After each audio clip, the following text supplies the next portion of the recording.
This is all our plots for our goat cheese.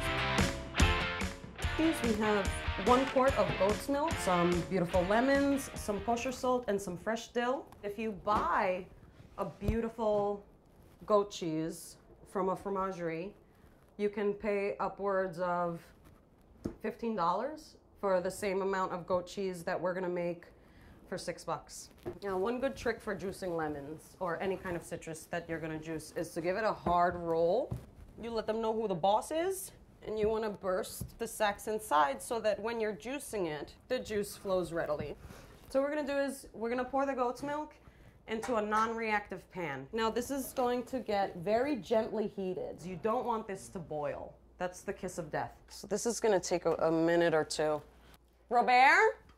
Yes? Can I have a glass of wine, Sure, please? honey. Are you making fresh goat cheese? I am making fresh goat cheese. Have you made goat cheese before? Never. Never. I think you're gonna make it after you see how simple this is. So now you wanna remove this from the fire. We're gonna do a 1/4 cup of lemon juice.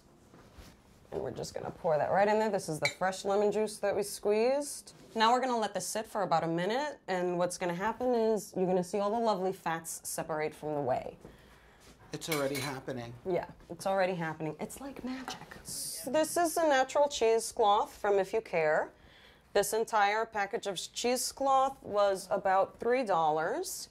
You can wear it as a scarf. You can do bondage. You have a hot tie a guy date. to the bedpost. If you layer it around enough times, you can blindfold them. We're also going to put a little dill in. And with any kind of herb, actually, the very tips are usually the most tender because they've been alive the longest. Chop it up, baby. Oh, I'm your little assistant. I love it. Drop it in. And again, you don't really want to stir this too much. The ladle. You need to very gently pour your curds into your cheesecloth. This is going to take a couple of hours to strain off. Tomorrow we are having lots of company and they're gonna love this. The goat cheese has been straining for about an hour now. I see it forming already. It looks beautiful.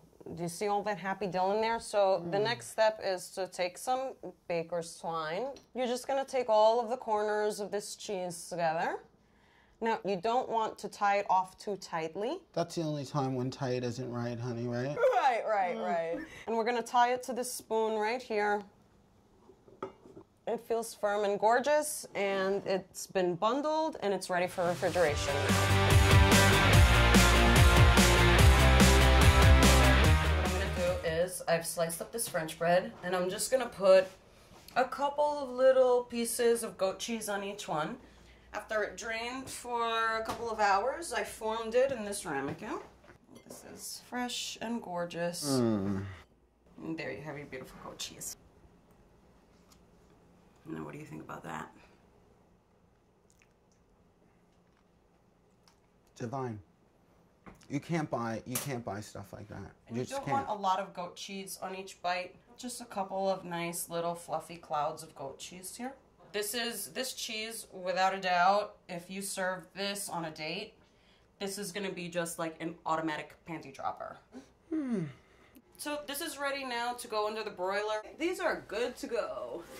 They're nice and golden, and the goat cheese is nice and warm. All right. Gorgeous, perfect, and inexpensive. And now a little jam, because I always like goat cheese with something sweet myself. You can serve fresh figs with this, fresh fruit, bacon, crisp lardon. It's endless, and you can totally style this to your taste and to what you think your guests are gonna love. Perfect. Perfect. Want another quickie? Join me next time when I whip up some foolproof Cheaters Hollandaise and some down and dirty dark chocolate truffles.